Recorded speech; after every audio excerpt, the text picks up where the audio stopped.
Woman found a hole beside a grave, but when she sent a camera inside, it recorded something impossible. Emma visited her grandmother's grave every month, but this time she noticed something unexpected. After praying at the grave, she left but decided to take a different path. The graveyard was large, and within 5 minutes she was lost. Just as she pulled out her phone to call someone, she saw a hole beside a grave. She walked closer and looked inside. It seemed endless. She turned on her phone's flashlight, but the darkness inside was too deep. She left, planning to return the next day with a camera and rope. The following day, Emma slowly lowered a rope about 20 meters long with the camera attached. For the first 20 meters, nothing happened. She was about to lose hope, thinking the rope had reached its end. But suddenly, the camera hit something and captured something shocking. Emma sat in her room, staring at the small screen of her camera. The images were still there. She played the video again and again. Every time the rope had gone down into the hole, it showed the same thing. At first, just dirt and shadows, but then the rope had jerked, the camera had tilted, and the light had hit something solid. A surface. It was smooth. Then, slowly, the lens caught something that glinted. It was bright. Too bright to be stone. Then another piece appeared, and then another. Her breath had caught in her throat when she realized what it was. They were bars. Gold bars. Dozens of them. Her hand had shaken so much that she almost dropped the camera when she pulled it back up. Now, hours later, she still could not believe it. Gold, hidden under a grave. She thought she must be dreaming. She walked to her window, opened it, and took a deep breath. The night was silent, but her mind was loud. She thought about what she should do. Part of her wanted to go back right away, dig it up, and take some of the bars. But another part of her was scared. What if someone saw her? What if she was caught? What if it belonged to dangerous people? She didn't sleep at all that night. She sat in her chair with the camera on her lap, thinking. When the sun came up, she made her choice. She couldn't keep it a secret. It was too risky. She went to the police station. Her voice was shaking when she explained everything to the officer on duty. At first, he didn't take her seriously. He thought she was joking. But when she pulled out the camera and showed him the footage, his eyes widened. He called his superior right away. Soon, a team of officers gathered around the small screen. They whispered to each other, some with disbelief, some with excitement. An hour later, Emma was sitting in the back of a police car, heading back to the graveyard. The officers carried equipment with them, cameras, shovels, metal detectors. When they arrived, the place looked ordinary, quiet, like any other cemetery. Birds chirped in the distance. The morning air was cold. Emma led them to the exact spot where she had found the hole. She pointed at it with her hand. The officers surrounded it, shining their own flashlights into the darkness. One of them muttered, "It's deeper than it looks." Another prepared a rope ladder. Within minutes, they were lowering one of their cameras inside, just as Emma had done. The live feed appeared on a small monitor. At first, only soil and stone. Then the rope swung. The light landed on the same site Emma had seen. The bars. Piles of gold bars, stacked neatly on top of each other, glimmering faintly under the artificial light. Everyone froze. One officer whispered, "My God, it's real!" Another immediately called for backup. Soon the area was surrounded by police tape. Officers guarded every corner. Neighbors began to gather outside the graveyard fence, curious about what was happening. Within an hour, heavy machinery arrived. They began to dig carefully, removing layers of soil.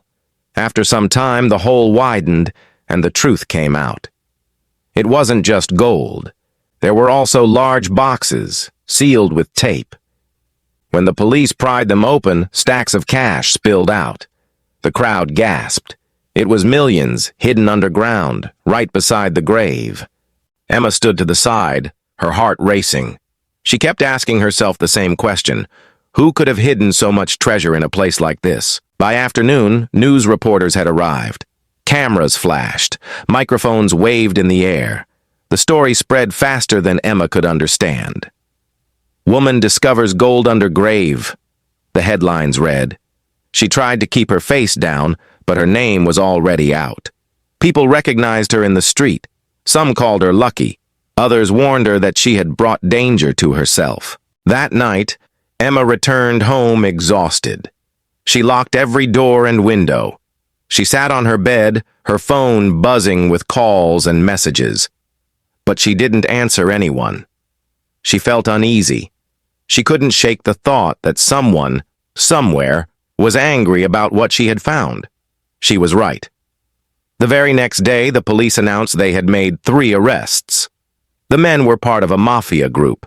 They were already under investigation for smuggling and money laundering. Now, with the discovery in the graveyard, the police had more evidence than ever.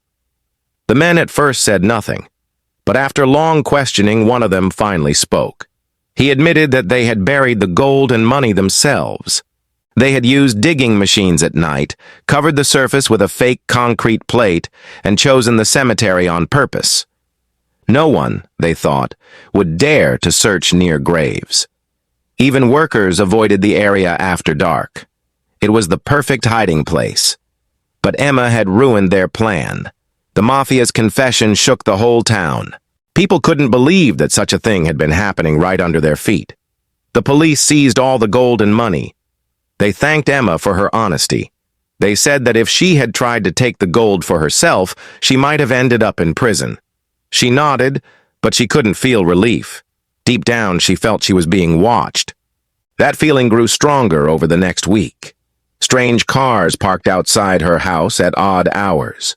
Once, she thought she saw a shadow moving past her window. Another time, she received a blank envelope with nothing inside. No words, no message, just emptiness. Her hands trembled as she held it.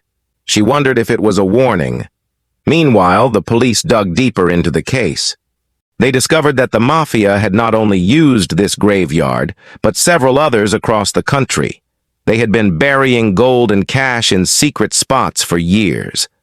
The cemetery near Emma's grandmother's grave was only the biggest one. But the story didn't end there. One evening, Emma's phone rang. It was an unknown number. When she answered, a deep voice spoke. "You should have kept quiet," it said. Then the line went dead. Emma dropped the phone, her heart pounding. She called the police right away, but by the time they traced the number, it was gone. From that day, she never walked alone. Officers sometimes kept watch near her house. Still, the fear never left her. She knew the mafia had many members, not all of them caught, and some of them wanted revenge. Weeks passed. Life slowly returned to normal in the town. But for Emma, nothing was the same. Every time she visited her grandmother's grave, she looked at the ground differently. She wondered what secrets still lay buried beneath the soil. She knew she had stumbled into something much bigger than herself, something she might never fully understand. And though the police told her the case was closed, Emma could never shake the feeling that the story wasn't over.